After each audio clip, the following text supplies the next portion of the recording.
I now invite Pak Jaya Wahono, who is the CEO of Clean Power Indonesia and the head of the Permanent Committee on Renewable Energy at KADIN Indonesia. For those that you don't know KADIN, KADIN is the Indonesian Chamber of Commerce and Industry and the peak business body in the country. Bapak, silakan.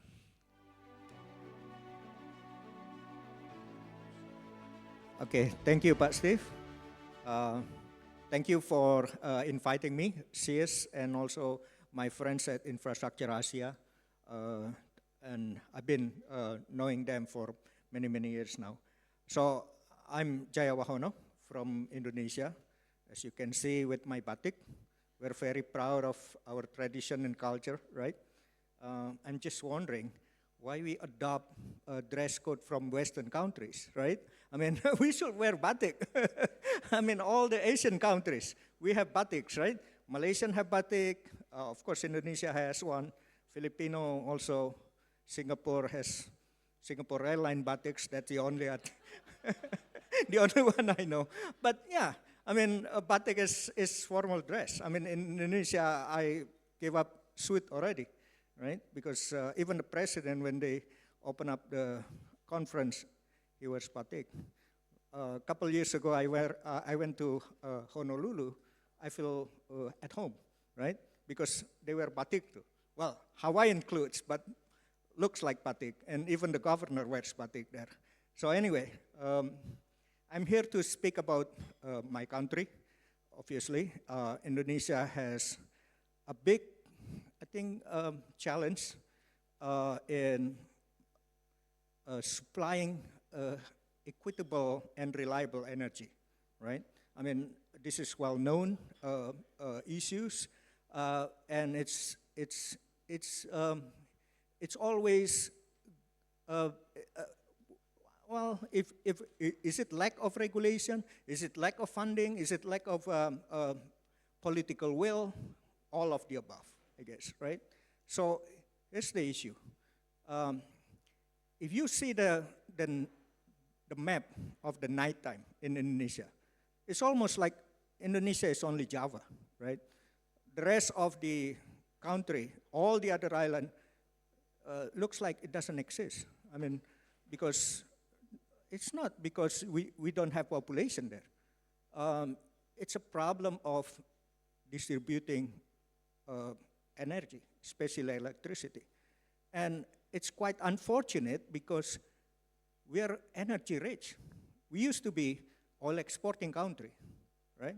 And then we have coal, we have natural gas, we have all kinds of renewable energy, you name it.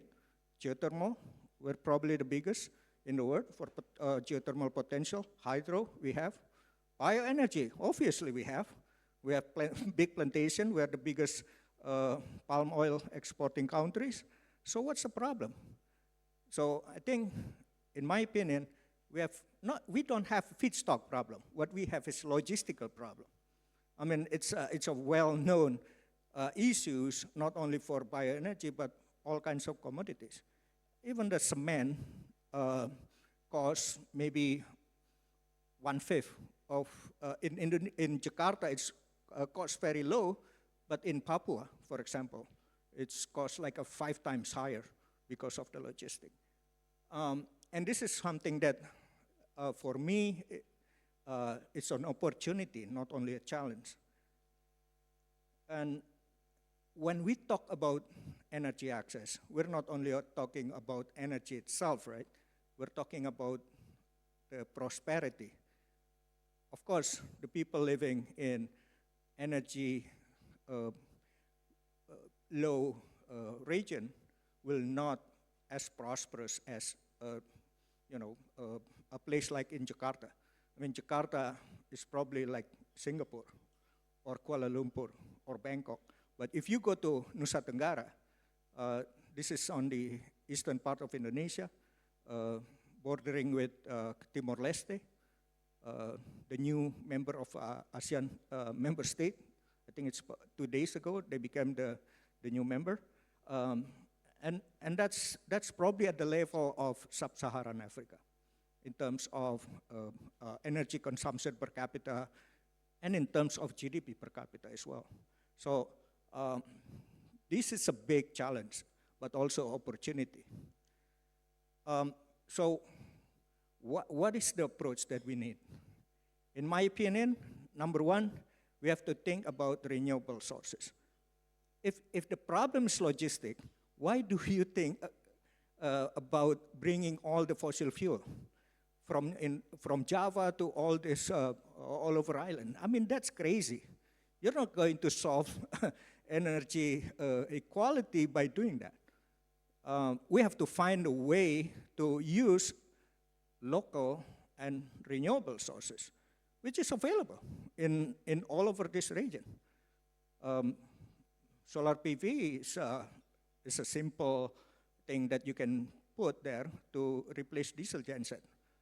Maybe not for 100%, but 20%, 30% of the fuel can be saved by putting the solar, right? So this is about changing the mindset, not only from regulator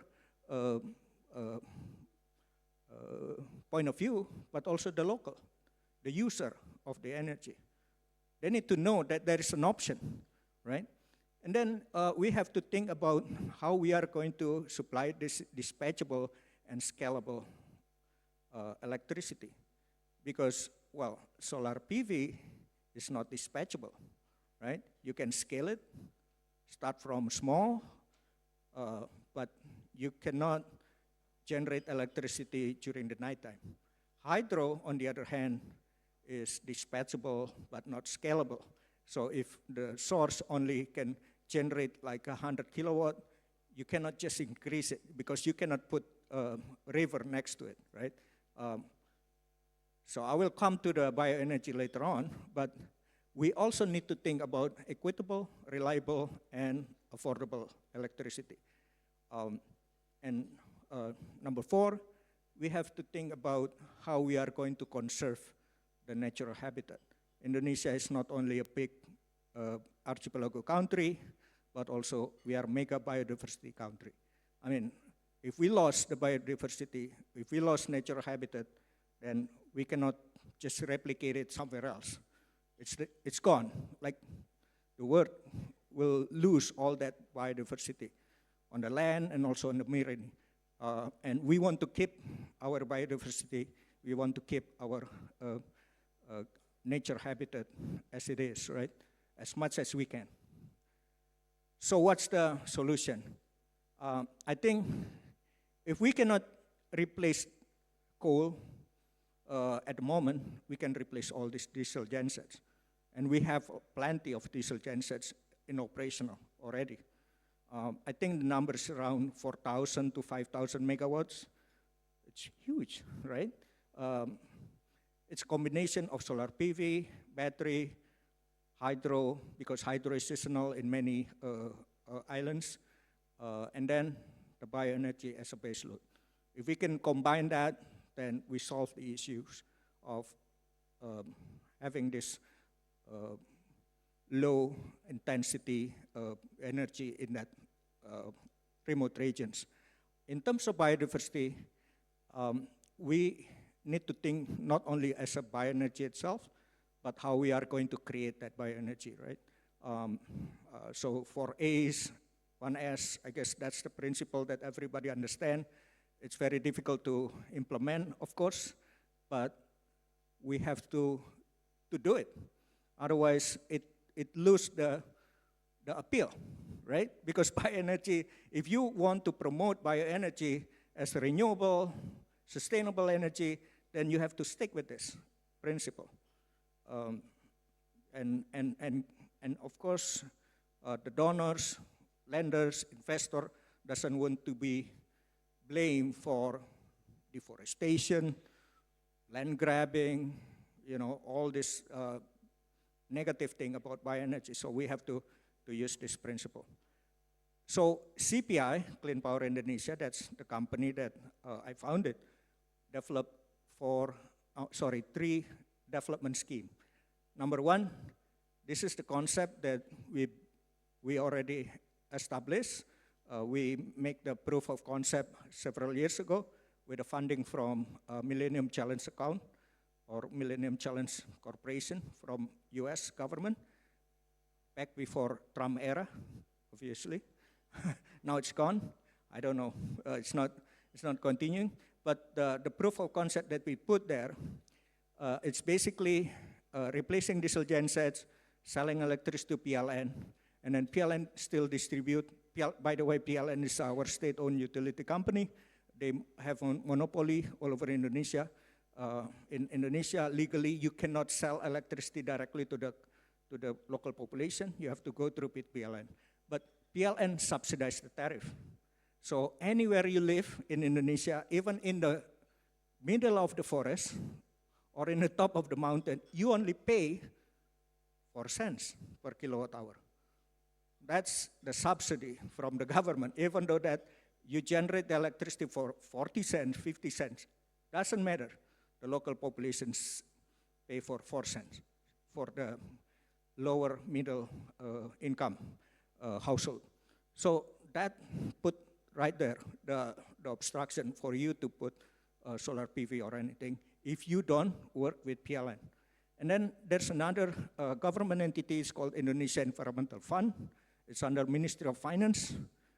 They will distribute this incentive through PLN and through the local communities. They got the money from Norway, World Bank, Green Climate Fund, from the RED Plus scheme. So if we combine everything, then we have the solution. That's a saying, right? I mean, if you want to go fast, you go alone. If you want to go far, you come together. And that's the way it is. I mean, Indonesia, you cannot just go alone because probably it's fast, but it's not going to be sustainable for long term. And then the second development scheme that we developed in CPI is using bamboo. Everybody knows bamboo here. It's our native species. Indonesia is actually have 200 native species of bamboo. We use particular bamboo. It's called Dendrocalamus asper or giant bamboo. It grows in Flores. We put this proof of concept in Labuan Bajo. Labuan Bajo is very famous right now near the Komodo Island. It's a prime tourist destination. It's being promoted as a premium tourist destination, and there's a bamboo factory there. So we are using the waste from the bamboo factory and then generate electricity for the factory and produce biochar. And then we give the biochar to the local organic farmers.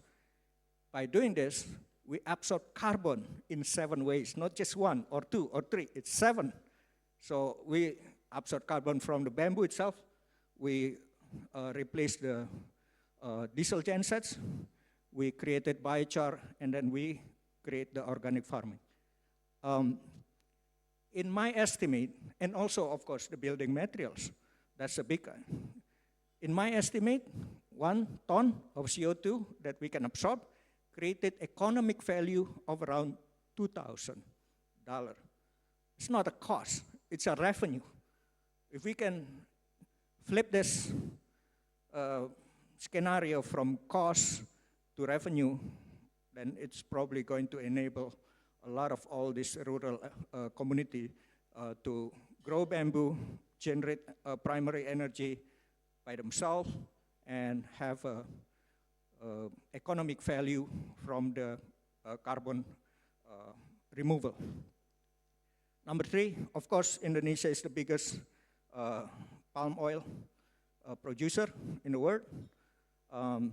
And if we generate electricity and thermal energy and the biochar from palm oil waste, then I think the sky's the limit. This is actually very interesting because when we talk about thermal energy in Indonesia, it's getting more expensive. Many factories in Western Java has to pay like for natural gas, for $18 per MMBTU, where it used to be $8. So if we can generate syngas from palm oil waste, then maybe it's much lower. It's actually, in my calculations, around $10 per MMBTU. So it's much less than the natural gas that the manufacturers are paying. Plus we have the biochar, and when we bring back the biochar into the plantation, and the plantation will save money from the fertilizer, and of course, sequester carbon at the same time. So biochar as a commodity, as a carbon removal, is actually the incentive to bring all this concept into reality in Indonesia. It used to be just the energy itself, but now because biochar is a commodity by itself, then we are monetizing it.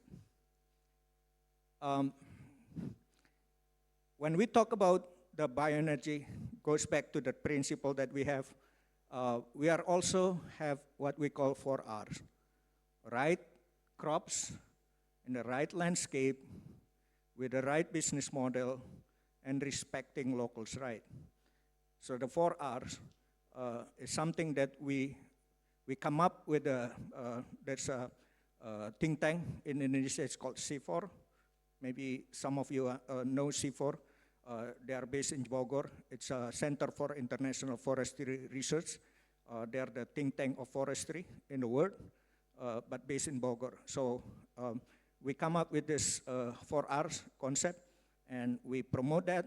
We publish a book with C4 in this thing. So it's bioenergy and landscape restoration. That's what we call, because Indonesia will have to see bioenergy not only on the energy aspect, but also the carbon sequestration aspect and livelihood aspect. And that 4R need to be in place to make sure that we have achieved all those. So lastly, CPI is developing digital MRV with Bandung Institute of Technology for bamboo and also for palm oil waste. I think this is the future. We cannot just using bioenergy as a replacement of fossil, but also to make people's life better, to make our world more sustainable, right? And to be in harmony with nature. Thank you.